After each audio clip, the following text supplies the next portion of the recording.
Estreou um filme na Netflix chamado The Boys in the Band, mais uma produção do Ryan Murphy, e eu vim nesse vídeo para falar desse filme, o que ele representa para a comunidade LGBTQ+, e exaltar esse elenco maravilhoso composto apenas por atores abertamente gays. E aí, gente, eu sou o Pato e eu estou sempre fazendo vídeos sobre filmes, séries e animações com conteúdo LGBTQ+.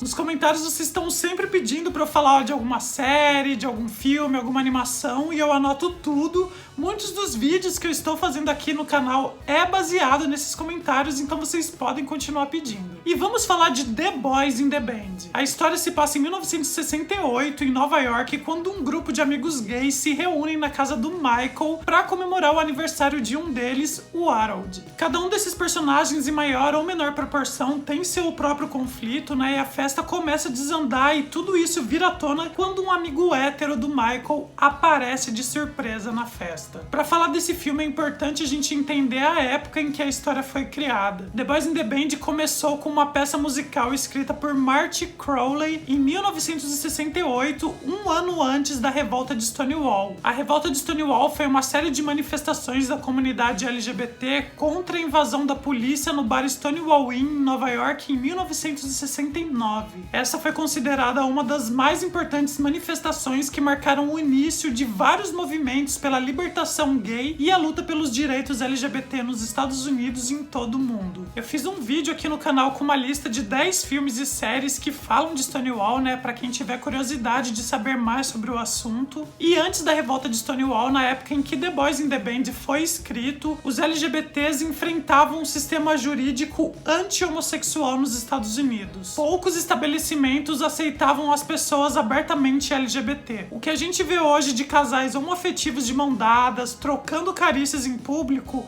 era impraticável naquela época. Então pensa como foi criar The Boys in the Band nesse período. Essa peça, inclusive, é considerada um dos produtos culturais pioneiros no retrato da homossexualidade de forma naturalizada e sem julgamentos. 2 anos depois, em 1970, The Boys in the Band virou um filme escrito também por Marty Crowley, que também repetiu esse ineditismo no cinema, sendo um dos primeiros grandes filmes americanos a girar em torno de personagens gays e é frequentemente citado como um marco na história do cinema queer. A ideia é que o diretor da peça, Robert Moore, também fosse o diretor do filme, mas por ele não ter experiência com cinema, acabaram chamando William Friedkin, que mesmo não sendo um homem gay, fez um ótimo trabalho. O filme dividiu opiniões na comunidade LGBTQ+.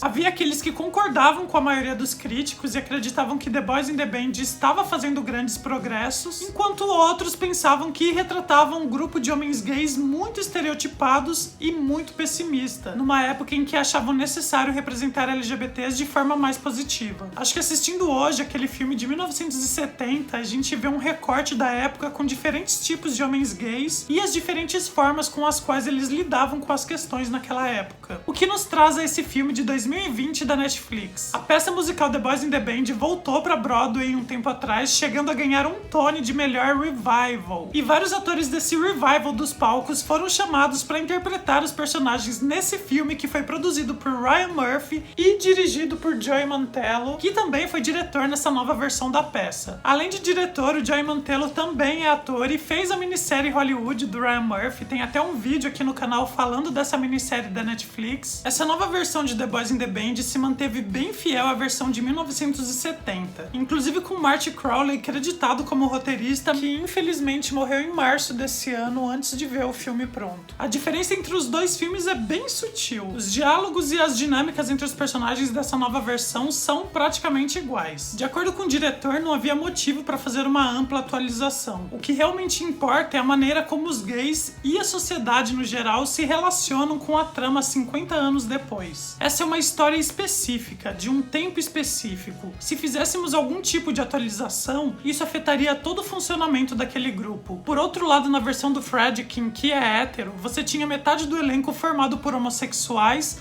mas que tinham que ficar no armário. Agora nós olhamos para The Boys in the Band como um grupo total e abertamente gay, elenco, direção e produção, e vemos como isso afeta o material. E realmente a gente vê um frescor na obra e é maravilhoso ver todos aqueles atores abertamente gays atuando e trazendo uma verdade para cada um daqueles personagens. Mesmo não tendo se envolvido artisticamente em nada, a ideia de levar para Netflix a adaptação de uma peça sobre gays e feita por gays tem tudo a ver com a marca de Ryan Murphy. Desde que o seu nome virou referência de sucesso, ele tem trabalhado ativamente para levar minorias para a frente criativa de todos os seus títulos. Nessa nova versão de The Boys in the Band também é bem marcado com o letreiro inicial que a trama se passa em Nova York em 1968, no ano de estreia da peça de teatro. E isso é bem importante até para justificar algumas falas e atitudes bem preconceituosas de uns personagens com os outros que faz a gente até ter um pouco de raiva deles. O Joey Mantello, diretor dessa nova versão, falou que assistiu o filme dos anos 70 uns 10 anos depois do lançamento, na época que ele ainda estava na faculdade quando tinha acabado de se assumir. E apesar dele ter achado fascinante como ator,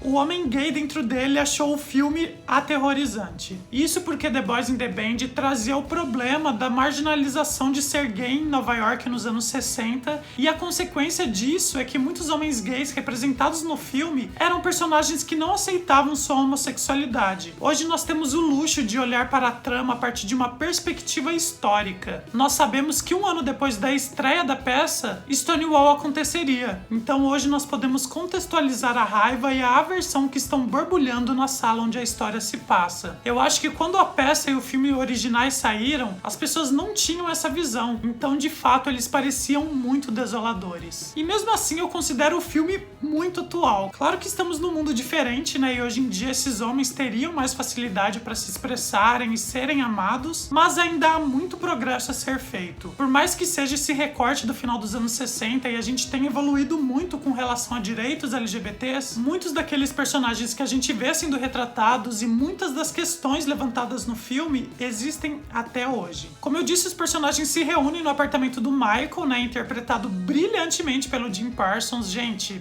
que ator! Todos os atores estão maravilhosos, mas o Jim Parsons tá acima. E seguindo na festa, né, mais tarde naquela noite, eles recebem a visita inesperada de um colega da faculdade do Michael, o Alan. O Alan não sabe que o Michael é gay, então o Michael faz de tudo para esconder esse seu lado, e isso acaba aflorando os nervos de todos e causando uma explosão de angústias e sentimentos reprimidos por ele. O Michael é uma pessoa que não consegue se aceitar totalmente e por conta dessa falta de amor próprio não consegue amar ninguém e nem deixar que o amem. E esse é um dos fatores que desencadeiam o Michael a criar aquele jogo no qual cada um deveria ligar para uma pessoa que ama e se declarar. E é justamente nesse jogo que os traumas e as emoções de todos vêm à tona. É gritante a virada que o filme dá. Ele começa num tom mais alegre, né, até cômico, com várias piadas, enquanto a gente vai conhecendo cada um dos personagens. Tem até uma dancinha entre eles que mostra essa aparente harmonia, mas muda completamente quando o Alan chega na festa e começa a ter várias atitudes homofóbicas, e depois, com a chegada do Harold, também o clima começa a pesar um pouco mais, até que enfim tem o jogo e daí tudo descamba pro drama mesmo. Como eu disse, muitas pessoas consideravam aqueles personagens do filme dos anos 70 muito estereotipados, e a gente percebe que ainda existe essa estereotipação nesse filme, mas o fato de nessa nova versão ser interpretado por atores abertamente gays, eu acho que traz um pouco mais de nuance pra eles. E eu acho muito importante a presença desses arquétipos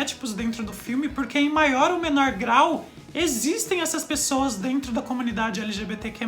Porque apesar de chamarem de caricato, é uma pessoa real. Existem muitos gays afeminados e quando trabalhados com várias camadas, como foi feito com Emery, e não apenas como alívio cômico, como a gente frequentemente vê, a gente consegue ver toda a complexidade deles. E imagino quando lá no final dos anos 60 falavam que os gays precisavam ser mostrados de forma positiva para a população, vulgo população hétera, talvez eles quisessem que os gays fossem representados mais próximo da heteronormatividade. Quanto mais próximo do padrão masculino imposto pela sociedade, melhor. Mas os afeminados não se escondem atrás desse padrão, eles não vivem de aparências para agradar os outros, e isso incomoda. Incomoda tanto os héteros quanto os gays que tentam esconder a sua homossexualidade, e isso reflete na atitude do Alan ao espancá-lo. O Alan não se encaixa naquele grupo. Dentre todos os tipos diferentes de gays apresentados, ele é o único que se autoproclama fama hétero, precisando reforçar isso constantemente através de comentários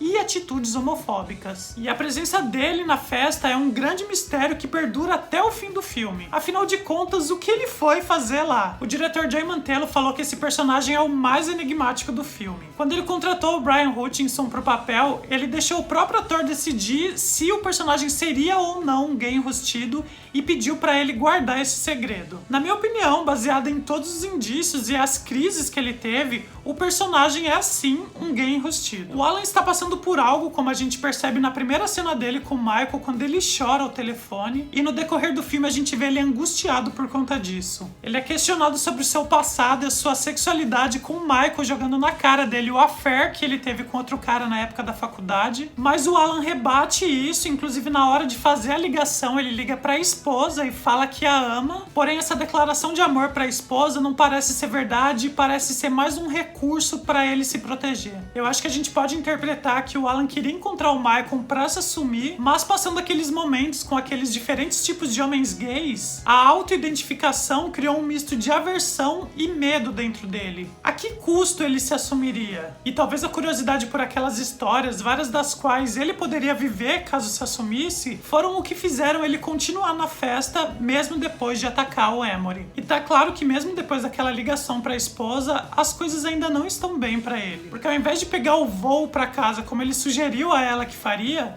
o Alan foi buscar consolo num bar sozinho. E próximo a essa personalidade do Alan, a gente tem o Hank, que conseguiu dar um passo a mais. A gente percebe desde o início que, dentre os gays assumidos, ele é o mais próximo do padrão hétero. Inclusive sendo o único por quem o Alan sente simpatia, até elogiando a aparência dele. E de fato o Hank tem essa característica heteronormativa por ter vindo de um relacionamento no qual ele era casado com uma mulher e tem filhos com ela, mas ele não se sentia completo e tem essa mudança de chavinha quando faz aquela pegação no banheiro. E olha, são muitas histórias de gays enrustidos que só fazem essa escapadinha em banheirão e fora desse ambiente continuam héteros para a sociedade. No entanto, o Hank conheceu o Larry por quem se apaixonou. Então ele largou a esposa e a vida de hétero, porém continuou com um pensamento clássico de relacionamento a dois. E o Larry, apesar de estar no relacionamento com o Hank, é adepto do relacionamento aberto e não quer abrir mão de se relacionar sexualmente com outras pessoas. A gente até descobre durante o filme que ele conhece o Donald de um desses momentos que ele estava procurando alguém, e o Larry e o Hank vivem nesse impasse dentro do relacionamento, onde o Larry quer ter a opção de sair com outros caras, mas o Hank só aceitaria se fosse a 3 e o Larry prefere só a 2. A gente vê que tem questões de ambas as partes entre os dois que precisam ser mais discutidas entre eles e que obviamente não seriam resolvidas numa festa, mas mesmo assim, mesmo com esses desejos que conflitam,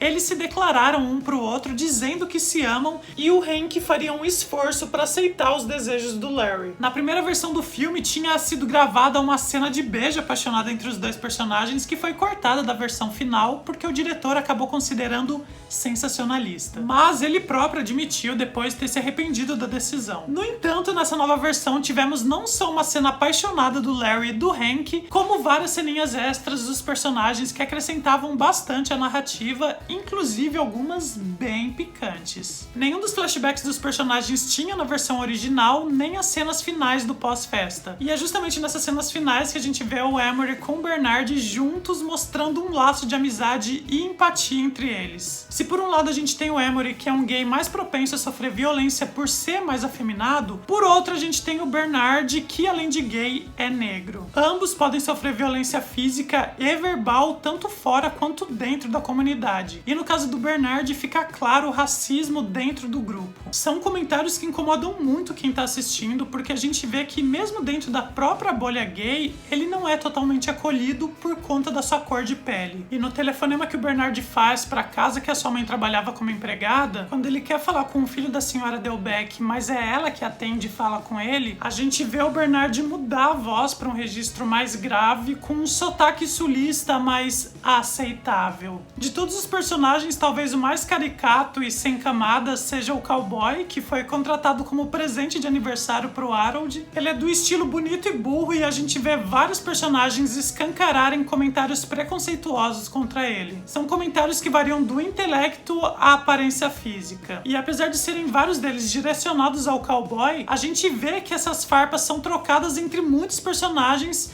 e um dos que mais soltam elas é o Michael. E o ódio, os comentários que ele despeja em todos os personagens está ligado principalmente a um ódio da sua própria existência. O Harold, que provavelmente dentre todos deve ser a pessoa que mais gosta do Michael, confronta ele e fala isso pra ele. O Michael não aceita ser gay. E isso, dentre muitos fatores, deve estar ligado principalmente à sua criação cristã. O Michael cresceu aprendendo que ser gay é pecado, e que forte aquela cena final onde, depois de todo o embate da festa e o ataque de ansiedade que ele teve, o Michael resolve ir para a igreja rezar. É muito comum que muitas pessoas LGBT sofram de ansiedade por toda a pressão da sociedade que viveram a vida toda, e unindo isso à religião fica muito pior. Porque a sociedade vem evoluindo, mas a religião ainda se baseia em escrituras muito antigas. Eu cresci numa família cristã e tenho parentes católicos e evangélicos e sei como isso é complicado. Eu tenho um amigo, por exemplo, que cresceu numa família evangélica e quando ele era mais novo e estava se descobrindo, rezava todos os dias para que Deus fizesse ele não ser gay. Pensa como é difícil para essas pessoas entenderem que a existência delas não é errada. Eu fiz um vídeo falando de uma série da Netflix chamada Caçadora de Recompensas, e a série fala muito de religião e sexualidade. E eu achei muito interessante como a série mostra que algumas passagens bíblicas já estão sendo reinterpretadas. Eu sei que para religião é mais difícil, mas eu vejo isso começar a acontecer e algumas igrejas aceitando cada vez mais LGBTs. E apesar de toda a lavação de roupa suja entre o Harold e o Michael,